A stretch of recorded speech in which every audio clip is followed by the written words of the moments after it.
हुतु हुतु होई जलीगला पूरा कोठा आउ गोटा गोटा मनीष को जीवंता जाली पाउंस करदेला। आखि पिछुड़ाके पूरा बिल्डिंगटा निआरे पड़ी भस्म हो गला आउ गोटा गोटा करी 20टा लोकंक जीवन नहीं जाइथिला।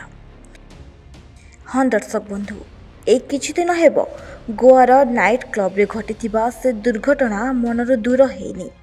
आउ एबे आउ गोटे दुर्घटना नजर को आसीछि, जहाको देखिले लागुछि ए वर्ष शेष होइबा पूर्वरु सबकिछि जଳି पड़ी जेमिति पाउंस होइजिबो।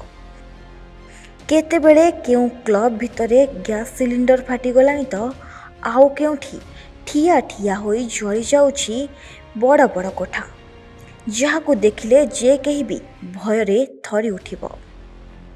हाँ आज्ञा, थरे नजर पकांतु हे वीडियो उपरे किपरि भाबरे हुतु हुतु होई जଳି जाउछि संपूर्ण कोठाटी।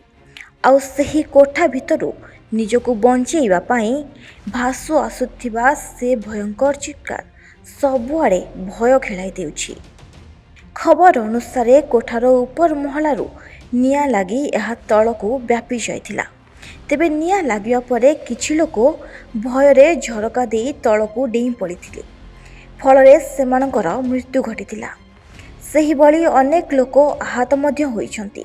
तेबे घटना विषय रे खबर परे अग्निशम बाहिनी सेठारे पहुंची बहु कष्टरे नियाकू आयत करिथिबा देखिबाकू मिलिछि। इंडोनेशिया राजधानी जाकर्ता ठारे थिबा एक 7 महला कोठारे निया लागी एभली अघटन घटिछि।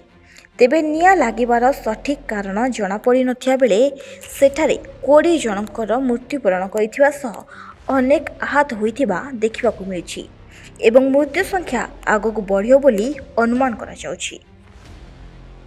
Bureau report A1 Odia.